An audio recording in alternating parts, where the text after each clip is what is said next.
Welcome to the Root of Power podcast, where I teach you how to chase your joy, find alignment, and create a life and a business that you love, using actionable methods, interviews, and inspiring stories from people who know that true freedom is found within.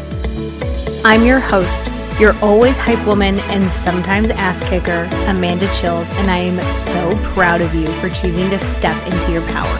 Come along, we've got dreams to build.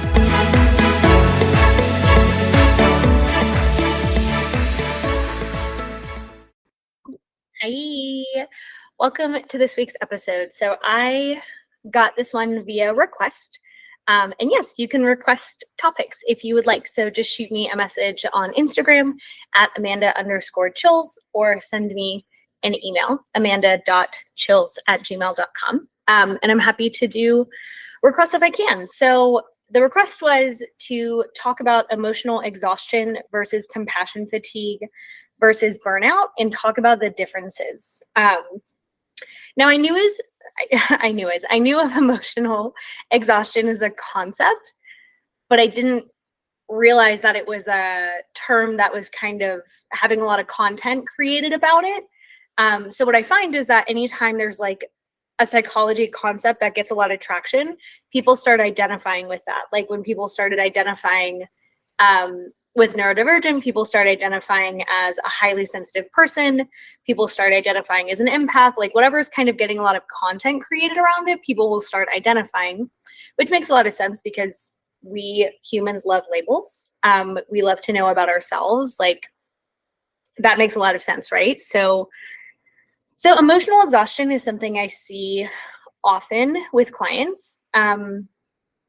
And it's kind of just a product of being alive. So I would, be willing to bet that at some point, everyone experiences emotional exhaustion, especially the way that society is set up now.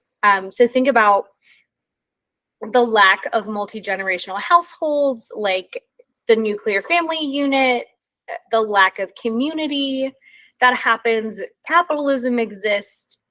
Oppression exists, racism exists, homophobia, living in wild economic times, living through a pandemic, going to work, doing laundry, like laundry, never-ending dishes, having to cook every day for the rest of your life. Like those things would overwhelm anyone. And think of emotional exhaustion as like extreme overwhelm. So I'm going to go over the definitions of all of them. But think of emotional exhaustion as like overwhelm turned up to 1,000, right? So emotional exhaustion is a state of feeling emotionally worn out and drained as a result of accumulated stress from your lives. So, hi, welcome to adulting, which is why you will hear me until the end of time talk about systems and community and leveraging, because if we rely on our own energy to do everything, yeah, that's going to for sure create exhaustion. It's just not sustainable. So systems, making things as easy as they can be, making things as simple as they can be, getting your mindset in a helpful place. Like we're going to go over all of those at the end. So there's a term that I use a lot called allostatic load, which essentially is all of the things you're dealing with combined. So here's the way I normally put it. If you were carrying a 5-gallon bucket of water, it would be pretty easy because it's all in one 5-gallon bucket. It might be a little heavy. It'll weigh about 35 pounds, but you could carry it. You could probably carry it forever because it's all contained into one thing. So this is like if one thing in life is going sideways, like everything is really good, but your car engine blew up and needs a new transmission. Okay, not too bad because only one thing is sideways. Now, allostatic load would be like carrying that same 5 gallons of water, but in like 40 different containers. So some mason jars, some shot glasses, a couple of buckets here, and a Ziploc bag here, and a fishbowl here. Infinitely harder to carry even though it's the same volume of water. So this would be like, work is really stressful and it doesn't pay you quite enough, and your car needs a transmission, and you have laundry to do, and shit, you have dishes to do, and you forgot to make dinner last night, which means you have to make dinner tonight. And it's like all of those things, when they add up, it feels like way more than 5 gallons because it's in way more containers. So allostatic load is something I find a lot of people have never heard of, which I suppose that's common when you get deeply into a field. A lot of people haven't just heard the nuances of the field. But it makes a huge difference, which is why I talk about systems, because if we have a system for dinner, if we have a system for laundry, if we have a system for dishes, and a system can be something like a dishwasher. Like, you ever lived in a house that didn't have a dishwasher and then you moved into a house that had a dishwasher? Bro, like the amount of energy, mental energy that saves is bananas, considering it's just the dishwasher. Or if you ever lived in a house without a washer dryer and then you got a washer dryer, like the allostatic load went way, way, way down. So that's what we're talking about in terms of allostatic load. So if a lot of things are going wrong, it feels a lot harder than if most things are going well and one thing goes wrong, even if that one thing is objectively bigger than the little things. So just living as an adult in these post-pandemic, pretty wild times, can cause emotional exhaustion. It can cause it. So I would be 0% surprised if most people didn't fit the criteria for emotional exhaustion. So what's the difference between that and compassion fatigue? Compassion fatigue is exhaustion from caring for people. So think nurses, therapists, being a caretaker, perhaps if you have a partner or a child or a parent with very high needs or who has a disability. Compassion fatigue is extremely common.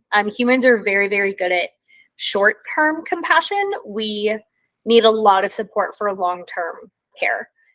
Compassion fatigue is also called vicarious trauma because caring for someone else can create trauma in us. So you'll see vicarious trauma a lot as well in first responders, 911 operators who all day long hear really traumatic things, EMS, sheriff's officers, social workers, therapists, things like that can be vicarious trauma.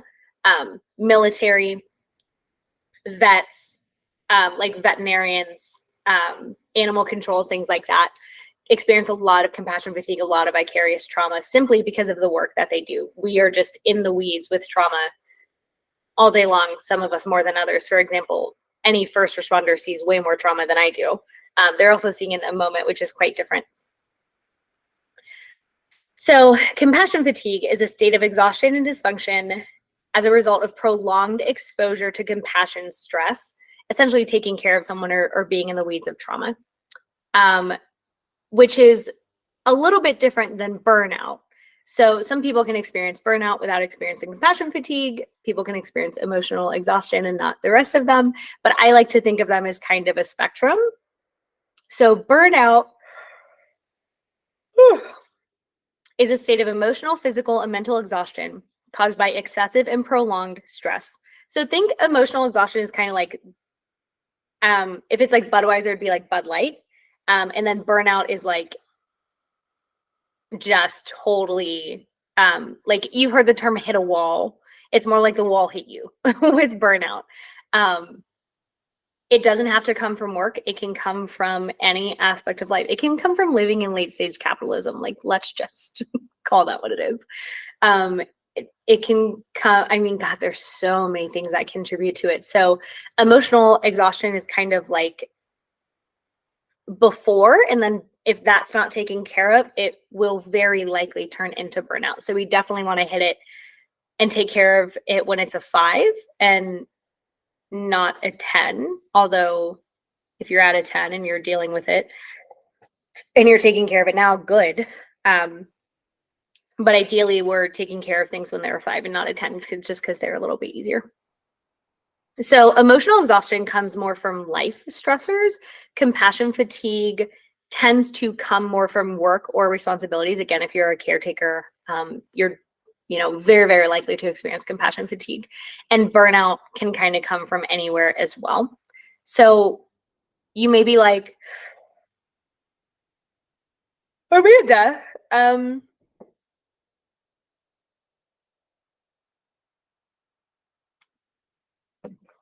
where does emotional exhaustion come from? Well, I'm going to tell you. And in no particular order, it can come from just work. It can come from your life responsibilities. Remember, allostatic load, even lots of little things can add up to feel much heavier than one big thing. Stress overload, having unresolved trauma, which causes a whole host of issues. Being out of alignment with your life. That's actually the one that I see most often is unresolved trauma. And then people who are living out of alignment with their actual desires. Apart from late stage capital, we'll get there. Living or experiencing systemic oppression. So if you have a marginalized identity, if you're a person of color, if you are trans, if you are LGBT, if you have a disability, if you're obese, like there are so many systems in place that cause and create harm. And so, we can't even have that conversation without also talking about those things. Being unhoused or having financial insecurity or having housing insecurity. All of those things contribute to emotional exhaustion because it's just a lot. Late stage capitalism, we've talked about that. Like if you don't make a lot of money, it's hard to live. So, I'll also add to that, like not really understanding money. Even if people make a lot of money, if they don't have a good financial education, they don't really understand how money works, saving, investing, things like that. It causes a lot of problems. Of course, then there's like having an abusive family or being in an abusive relationship, things like that. Any kind of chronic stressors. And that can be a physical illness, a mental health issue, anxiety, depression, trauma, PTSD, CPTSD, bipolar, any of those things cause chronic stress because they need chronic management. Being chronically dysregulated. So most people I find have a wildly dysregulated nervous system, meaning their nervous system doesn't regulate well on its own. People use a lot of exogenous regulators like alcohol, weed, other substances, and they just kind of stay dysregulated. So they're like hyper emotional or they're like super, super shut down. Both are signs of a dysregulated nervous system. And that is very, very stressful to the brain. Anxiety, depression, like all of those things can contribute to emotional exhaustion. So what does it look like if you're like, oh, okay, like I think I have it, but let me go over some of the symptoms. So just feeling in general. Sorry, we are yawning so much today. Just feeling in general like apathetic. So the hallmark of exhaustion is like people lose the ability to care because caring takes energy. And in order to survive, mind prioritizes survival. And apathy is one of the ways that mind frees up energy in order to continue doing things, is like the give a damn just shuts off essentially. So big apathy is a sign. Withdrawing, isolating socially. People take energy, like it takes energy to interact with people. And so if people are spending all of their energy surviving, well, then they don't have a lot freed up for social interactions, right? Feeling extreme exhaustion. So not just like physical tired, like soul tired. Like if I laid down in the forest and became the forest, that it still wouldn't be enough to rest. You know what I mean? If I slept for 3 months, it wouldn't be enough rest. If like I need a doctor to write me a prescription to go to the seaside for 3 months, like Victorian times kind of rest. And like extreme soul exhaustion. Being like irritable all the time, because what happens when people feel really overwhelmed is that they have a short fuse. So that means people are more likely to pop off. They're more likely to be irritable just because their threshold for being annoyed and dealing with life is much smaller. Feeling stuck or helpless, that's one that I see a lot. And I'll tell you that mindset then creates more stuckness. So we'll talk about that. Not being able to do what you know would help. So often I hear people say like, well, really all the time, I know what would help. I know what I should be doing. I know that I should be doing X, Y, Z. I know that this and this and this would help, but I just can't get myself to do it. Yeah, that's a sign of emotional exhaustion and a lot of other things that are happening and getting in the way of that happening, but it is a sign of big exhaustion. Only paying attention to the negative. When people feel stuck, helpless, exhausted, their mind is wired to look for more of the same. And that also creates a much bigger stuckness. So that is not helpful. Chronic headaches can be a sign. Having really tense muscles all the time or having a sore body can be a sign. Being chronically ill can be a sign because chronic stress is very, very hard on the body and it suppresses the immune system. So being chronically sick, having trouble sleeping, falling asleep, staying asleep, experiencing brain fog, depression, feeling numb all the time, all of those could well, they are symptoms of emotional exhaustion. It doesn't necessarily mean you have it if you have some of those symptoms, but those are the symptoms. So you may be like, damn, Amanda, that is a lot. How the fuck do we work with this? Well, first, let me tell you, it's normal. It's not ideal. I'm intending that it gets much better for you and that you do the things that help and that this becomes a distant memory for you, but it is very normal. It is a byproduct of adulting, living in the times that we live in, having access to all of the worst things happening all over the world with a 2-second Google search. So, we also have minds wired for like Neanderthal times, and then we develop this like really complex, complicated brain on top of that, but we still have the wiring of like a zebra. So we're still wired to run away from things that feel scary and to fight things that we think will win the fight and feel scary. So, we have these like infinitely complicated brains on top of these really, really simple part of our brain. And then we're living in this like really complex, complicated, advanced life. Try explaining like taxes or a cell phone to a peasant living in the 1200s. Like try explaining, any of the things that we deal with to someone 1,000 years ago. Like we deal with so many really, really advanced, complicated things, and our minds are still wired for a lot of simplicity. So how do we mitigate it? These are in no particular order. There's not one thing that's going to fix everything. There might be one that creates the most impact. And I'll tell you the two that I find, or the 3 or 4 that I find create the most impact. But what I think creates the most impact and what will create the most impact might also not be the same thing. So this is just what I've seen in my work. So no particular order. Whichever one hits you is like, damn, that's the one to do, then like, that's the one to do.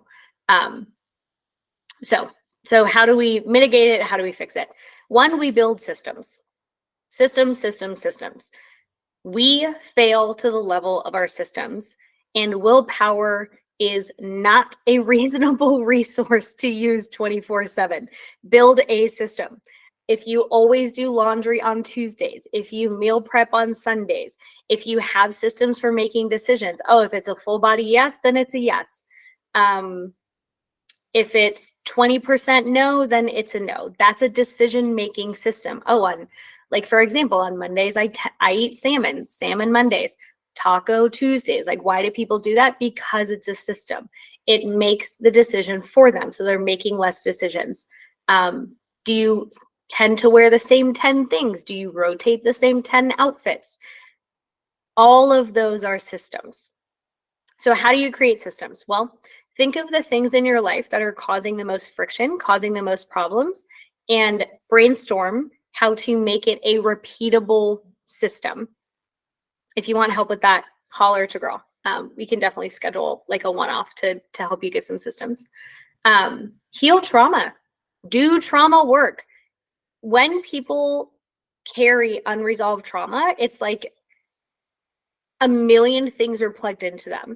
And even if those things aren't on, even if you're not consciously thinking of them, they're still open tabs in your unconscious. And so when you heal unresolved trauma, when unresolved trauma becomes resolved, it closes that tab and the thing unplugs. Close the tab, unplug, close the tab, unplug, which frees up energy. It frees up power. So, you know, if like you have a million programs running on your computer, it runs slower. Unresolved trauma is exactly like that. And it's not always happening consciously. But if the tab is open and unconscious, it's draining power. So we want to close tabs. So doing trauma work with a professional, okay, that is not something to do yourself. That requires a professional. Rewiring your mind for growth, for healing, for helpful thoughts. A lot of people, their problem is their fucking brain. The problem is their thoughts. The problem is what they pay attention to. And there's a concept called cognitive bias, which essentially is what you look for, you're going to find. So if you've ever thought about buying a Jeep, you're going to start seeing Jeeps everywhere because mind is thinking of them. If people start intending, when you intend to look for good things, for glimmers, for the positive, then you're going to find more of that. And then life feels a lot less stressful when you're noticing all the good, right? Not that there's no bad, but it becomes so small compared to how many good things.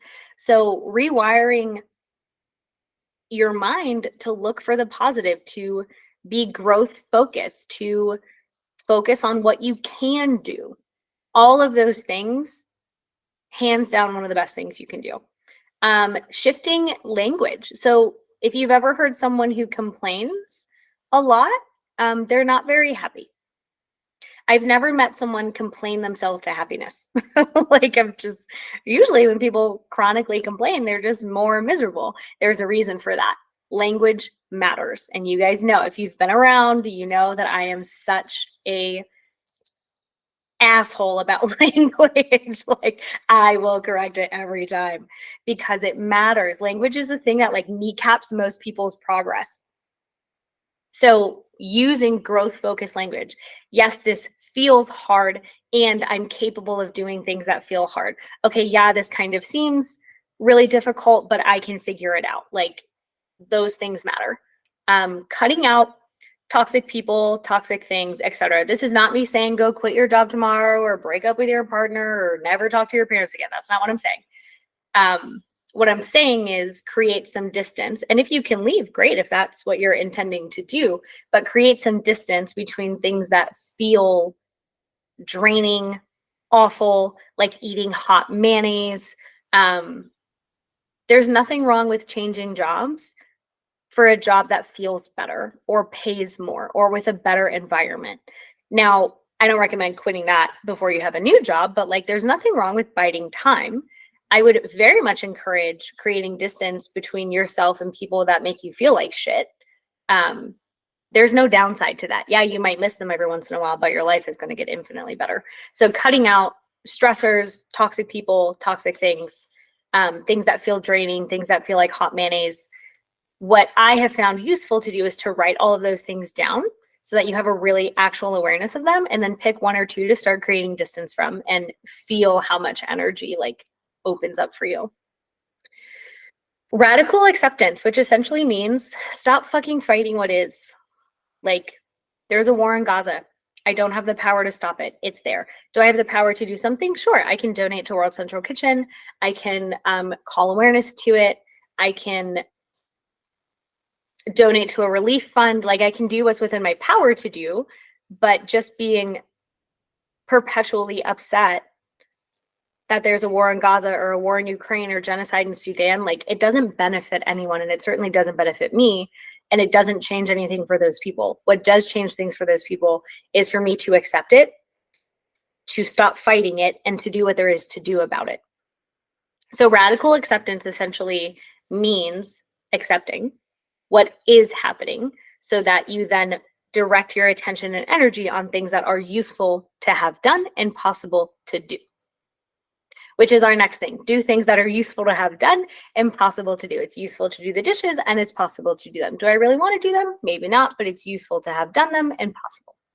And it will help in the long run. Learn to build a resilient nervous system. So this is one that is so helpful. A lot of people get stuck in not like just having a really, really dysregulated system. So trauma does that. It causes a dysregulated nervous system, meaning the body is not good at coming down. So again, overreacting or being completely shut down are both signs of a dysregulated nervous system. And the intention is to build a resilient nervous system. When things happen, your system, well, it always has the capacity to handle it, but it comes down naturally. It comes down quickly, efficiently, effectively. So things go wrong, of course, that is life, but it's not super, super high or super, super low. Like there's a nice, pretty steady kind of threshold that lives there. So this is, for example, someone with a resilient nervous system. Let's say both people need a new transmission. One person starts crying, freaking out, totally shuts down, can't figure out how to problem solve, goes into helpless mode, goes into victim mode, never gets it done. The other person just gets the transmission fixed, finds a way to get the transmission fixed and moves on with their life. So that's the difference between a resilient nervous system and a non-resilient, dysfunctional, dysregulated nervous system. Doing mindset work. Knowing that you can handle things. Choosing to feed helpful thoughts. So we can't control our thoughts. We can control which ones we feed. Mindset work, mindset work, mindset work, mindset work. Most people, it's not their ability that holds them back. It's their beliefs and their mindset. So doing mindset work. Journaling can be helpful if your intention is to process and release some pressure. My favorite way to do this is to just free flow journal. So just write, I feel, or I've been feeling would be even better. So I've been feeling at the top of some paper and go ham, go to town. It'll help a lot. You can untangle a lot of spaghetti that way. If that feels like it would be very overwhelming, I would do it with someone so that you stay connected to them, which that one is tied into processing emotions. So being shut down and avoiding things that feel stressful doesn't work long term. It actually creates emotional exhaustion and burnout. So process emotions, feel your shit. It's kind of like taking a bird out of a closet. Once you release it, it's gone. Which is not to say like you have to sit in the emotion forever, only to say it will pass. Allow it to come up, it will pass. If you have a lot of trauma in your history, then I would absolutely recommend doing this with a professional. So make the discernment there. Focusing on what you can control. Again, I cannot control the war in Gaza, Ukraine, genocide happening in Sudan. I can't control any of those things. What I can do is what I can do. And only you know what you can do. I know what I can do. So focusing on what we actually have the power to do is incredibly useful because we can't do what we can't do.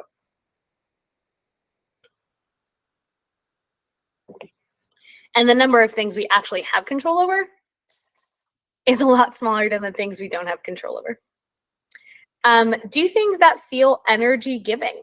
A lot of people just go to work and go home and binge Netflix and then scroll TikTok or Instagram for a couple hours and then go to sleep and then they wake up and do it all over again. No wonder they feel like shit. Like, no wonder.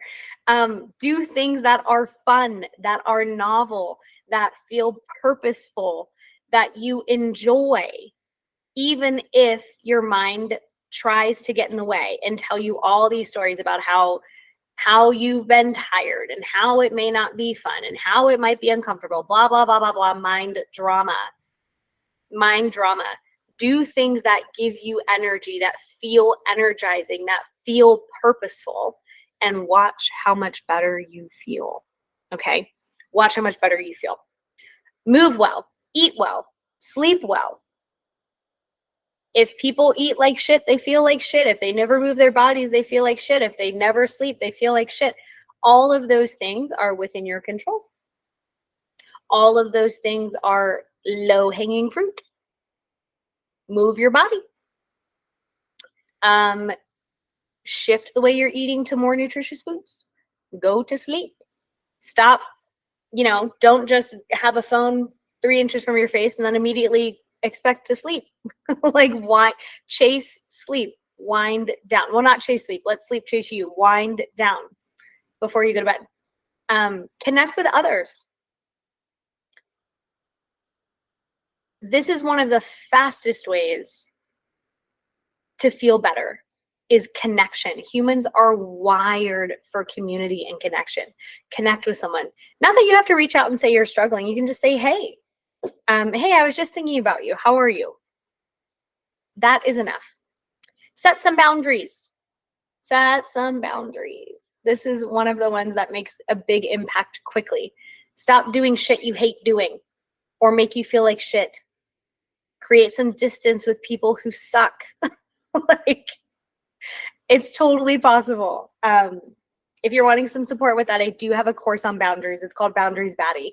So just shoot me a message if you're interested in that, at Amanda_chills on Instagram, or email amanda.chills@gmail.com. Be radically honest. What do you love about your life? What do you hate? What do you want to change? Radical honesty. It's totally fucking life-changing. And then take radical accountability for that. Your life is on you. Now, the things you've experienced are not always your fault, but they are your responsibility to heal or to make work. I'm not someone who believes like every single thing in our life we chose, because sometimes we're choosing out of survival mode, or sometimes we're choosing out of really shitty options. And sometimes we didn't choose at all because we didn't know that we had a choice, or someone made a choice for us. So this is where a lot of these have a lot of nuance. Once we're aware of something, and we have control over changing anything in our life.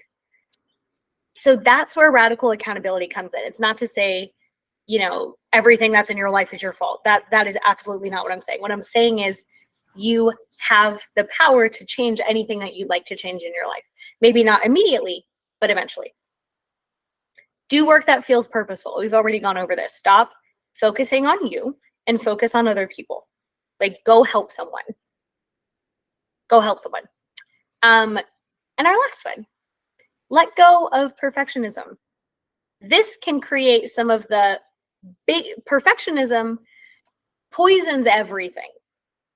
And it creates so much exhaustion because it's just not real. I have a picture in my office that says the pursuit of perfection is the pursuit of death. It creates so much pressure and exhaustion, and it feels shitty. People feel like shit. It makes no sense. So there you have it. What am I missing? What have you found works for you? Which one do you intend to do? Get an intention for one of those and start. Things will get better. Just start. Doesn't have to be pretty. Doesn't have to be perfect. In fact, it requires neither of those. It only requires starting.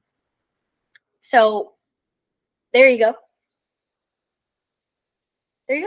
Go start.